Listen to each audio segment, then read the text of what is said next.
koreksi terlebih dahulu. Yang dimaksud gigi palsu itu di kasus ini saya anggap pertanyaan ini gigi palsu yang digunakan untuk mengganti gigi kita yang hilang. Oke, nah untuk penggantian gigi asli tersebut, gigi palsu itu ada dua jenis. Yang pertama gigi palsu yang bersifat cekat dan juga bersifat lepasan. Jadi ada satu cekat, gigi palsu cekat yang tidak bisa dilepas, dan kedua yang bisa dilepas. Kita bahas satu-satu. Yang gigi palsu cekat, apakah bisa menyebabkan bau mulut? Jawabannya bisa kalau pembuatannya tidak sesuai.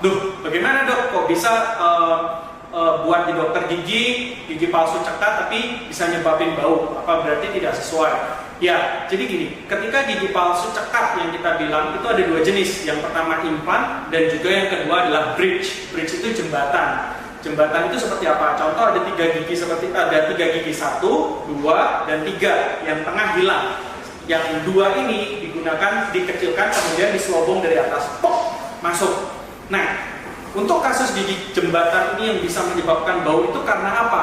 Karena ketika dibuat oleh lab atau dibuat oleh dokter gigi tersebut, margin atau tepi antara pegangan ke gigi asli tersebut tidak sesuai dengan struktur gigi asli atau bentuk gigi asli. Jadi ada bagian yang mengganjal atau bagian yang melayang. Nah, itu menyebabkan akan terakumulasi sisa makanan.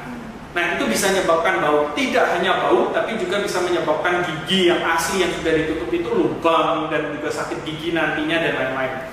Itu satu dari pegangannya yang tidak sesuai. Kedua dari jembatannya. Jadi gigi palsu itu yang dari tengahnya itu, jembatan itu yang 3 selobong itu, yang tengah itu dia tidak sesuai marginnya dengan busi, tidak hubungan antara jembatan tersebut dengan busi tidak bagus, menganga dan ada kesannya ada gua. Jadi di situ bisa kemasukan makanan dan menyebabkan rasa bau. Itu untuk gigi palsu cekat yang jembatan. Yang kedua, gigi palsu cekat yang implan. Apakah bisa bau? Jawabannya bisa. Kalau pembuatan implannya tidak sesuai. Contoh, implan sudah masuk di dalam, kemudian ketika membuat crown, bentuk crownnya tidak menyerupai bentuk gigi yang keluar dari akar, tapi menyerupai topi misalnya. Jadi menggantung, ada topi seperti. Jadi implan, kemudian harusnya gigi mahkotanya itu begini. Nah, jadi smooth di sini. Tapi ada kasus yang saya temukan implan tapi mahkotanya begini. Nah, posisi inilah yang akan menyimpan banyak makanan. Itu bisa menyebabkan bau. Kemudian jenis gigi palsu kedua, yang tadi gigi palsu cekat, yang ini adalah gigi palsu lepasan. Apakah gigi palsu lepasan bisa menyebabkan bau? Jawabannya bisa. Kalau satu, pasien tidak merawat gigi palsu lepasan dengan baik. Maksudnya tidak merawat gigi palsu lepasan dengan baik itu seperti apa? Seperti setiap malam pasien wajib untuk melepas gigi palsu, kemudian membersihkan gigi palsu tersebut dan juga sikat gigi. Namun jika pasien tidak melakukan hal tersebut, artinya gigi palsunya dipasang terus, tidak pernah dilepas, makan dipakai, kemudian tidur tidak pernah dilepas, sikat gigi tidak pernah dilepas, yang terjadi apa?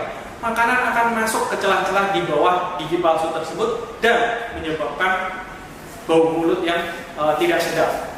Itu satu. Kemudian yang kedua, kemungkinan yang bisa menyebabkan bau ada di kesalahan processing. Jadi kesalahan processing dari lab maupun dari dokter giginya. Apabila processingnya tidak sesuai atau menggunakan material yang tidak rigid, rigid, mungkin saya bilang kalau materialnya nggak bagus, itu di gigi palsu itu banyak porosity-nya, banyak lubang-lubang mikro yang bisa terisi air liur, bakteri, sisa makanan yang bisa membuat satu, gigi palsunya berubah warna, kedua ditumbuhi jamur, ketiga bau mulut.